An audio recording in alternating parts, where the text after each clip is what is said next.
Assalamualaikum warahmatullahi wabarakatuh.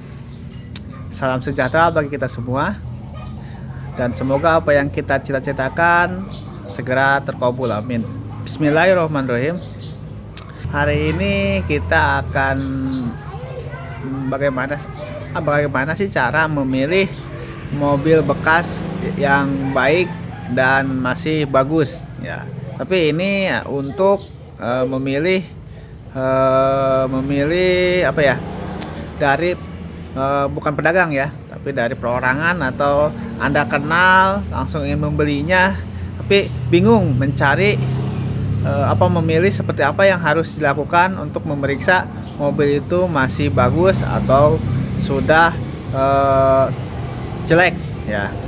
Nah, ini adalah beberapa hal yang Anda harus perhatikan dalam memilih mobil atau mengambil mobil bekas dari bukan dari showroom ya, tapi dari taman atau kenalan Anda yang mobilnya ingin dijual dan Anda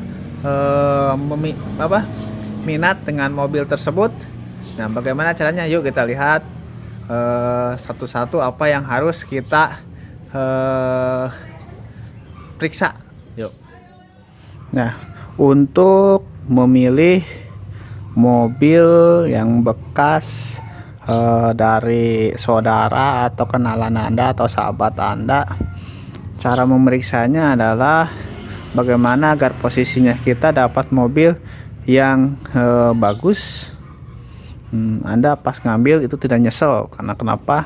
Karena membeli mobil itu adalah bukan duit sedikit ya, tapi sungguh perjuangan dari nol pengen beli mobil dengan harga yang mahal-mahal, tapi Anda kecewa. Nah, apa saja yang perhatikan? Yaitu pertama, kelilingilah mobil tersebut ya, periksa catnya apakah masih ori atau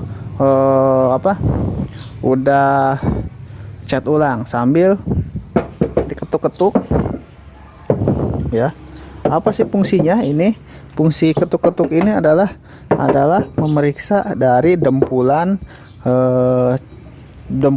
dari mobil tersebut apakah masih ori atau udah didempul. Yang namanya udah didempul, posisinya otomatis ini sudah kena tabrakan atau laka lantas ya. Itu yang pertama, periksa cat-catnya yang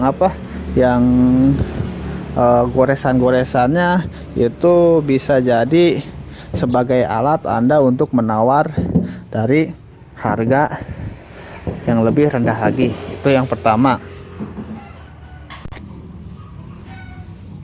Nah, selanjutnya Anda lihat bagian mesin. Nah, bagian mesin itu cek dulu adalah bagian dari oli-olinya apakah masih bagus atau tidak. Nah, berarti kalau masih bagus atau sering di servis, berarti Anda udah tidak mengeluarkan budget, walaupun seharusnya di servis atau diganti olinya. Dan airnya dari air rem, minyak rem, terus air radiator, terus yang lainnya juga diperiksa agar agar posisinya kita tahu apa yang harus dilakukan setelah Anda mendapatkan mobil ini. Nah, yang paling penting adalah Anda melihat dari sini, ini adalah katup ya. Nah, ini adalah katup, apakah ada kebocoran atau enggak. Nah, bedanya yang kebocoran atau enggak adalah posisi dari lempengan itu kan ada baut menempel di atas dengan yang bawah. Kalau posisinya ada kebocoran itu adalah seperti banyak oli yang basah atau yang gimana. Nah, itu berarti mobil ini sudah harus diganti dan biayanya juga cukup mahal. Nah, bagaimana setelah posisi itu? Nah, sebaiknya itu Anda itu melihat mobilnya itu pagi hari. Kenapa pagi hari? Karena di pagi hari itu otomatis mobil itu diam di tempatnya. Kalau toh posisinya mobil ini sudah bocor olinya, pasti akan menetes ke bawah.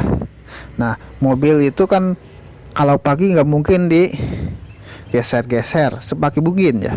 Kalau posisinya dilihat di lantai itu ada percikan oli atau cairan mencurigakan, berarti itu tandanya mobil itu sudah harus dibawa ke bengkel. Nah, selanjutnya apa lagi? Nah, setelah mesin kita lihat. Nah, dari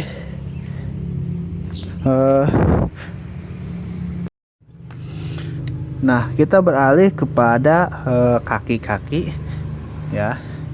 Di sini kaki-kaki terlihat ada ini shock breaker.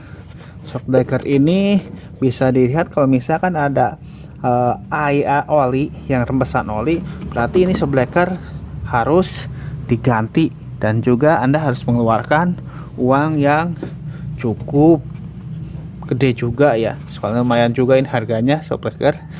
Semuanya keempat-empatnya itu harus diperiksa agar Anda tidak kecewa. Nah, setelah kaki-kaki kita lihat ke dalam. Nah, untuk di dalam lihat kilometernya ya. Ini kilometernya masih, berhubung ini mobil yang dipakai, kilometernya masih 21.257 km ya, ini kilometernya. Nah, itu yang harus diperhatikan. Apalagi itu setelah itu yang enggak kalah penting juga adalah AC putar ke speed yang paling kencang ya. Nah, rasakan embusan dari AC tersebut apakah masih dingin atau tidak. Kalau posisinya AC-nya masih dingin, ya berarti itu bagus ya. Terus apa sih perbedaannya AC itu baik-baik saja atau tidak? Perbedaannya adalah kalau posisinya AC ini ya, kalau disentuh itu dinginnya sampai ke kulit dalam, berarti itu dengan posisinya speed yang rendah pun, kalau posisinya AC ini bagus pasti akan dingin. Nah, itu adalah AC keseluruhnya, yang juga di belakang, yang sebelah belakang sana. Nah, itu terus dari semuanya, dari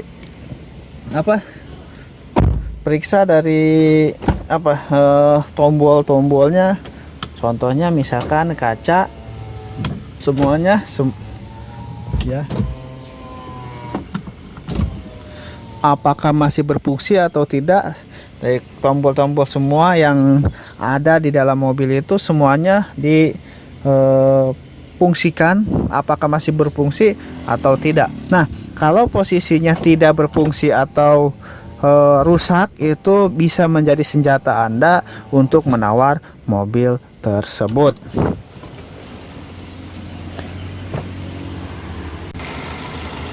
Nah, ini dalam posisi mobil sedang hidup atau dinyalakan. Nah, biasanya kalau posisinya mesin itu sudah sudah rusak, suara dari posisinya mobilnya ini pun akan beda, tidak seimbang, Kak. Biasanya itu mobilnya itu akan pincang. Apa sih mobil pincang itu? Mobil pincang itu iramanya tidak sesuai dengan, jadi tidak seirama, truk tak tak tak tak tek tek ya, seperti itu ya. Jadi ada ada perbedaan dari suaranya, intinya suaranya ganjil, tidak seirama. Nah, selanjutnya adalah engine mounting. Engine mounting itu apa sih? Engine mounting itu adalah alat yang menempelkan dari bodi ke mesin. Sebuah alat ya menempelkan bodi dengan mesin. Apa sih itu fungsinya? Fungsinya itu adalah sebagai peredam getaran. Nah, bagaimana cara mengetesnya engine mounting tersebut? Yang pertama adalah hidupkan mobil tersebut. Nah, setelah dihidupkan, kamu pegang getaran getaran mesin seperti apa. Setelah dipegang, nah sekarang setelah itu pegang bodi. Apakah getarannya itu sama dengan mesin? Nah, kalau getarannya sama dengan mesin bodi tersebut, berarti engine mountingnya sudah rusak. Nah, tapi kalau misalkan dipegang dari mesin bergoyang, tapi bodi itu tidak bergoyang atau diam saja, tenang, tidak berpengaruh dengan goyangan mesin. Nah, berarti engine mountingnya itu masih bagus. Nah, itu adalah cara memilih mobil bekas bukan dari showroom ya, tapi dari sahabat, dari teman atau juga tetangga. Bagaimana cara memilih mobil yang baik, mobil bekas yang baik itu. Nah, kenapa saya seperti itu? Kenapa saya memberikan tips ini? Karena membeli mobil itu luar biasa ya, harganya sampai ratusan juga. Ada yang sudah kita mahal-mahal beli, ternyata setelah dibeli, setelah diambil harus dangdan. Dengan dangdannya pun biayanya itu cukup menguras kantong ya.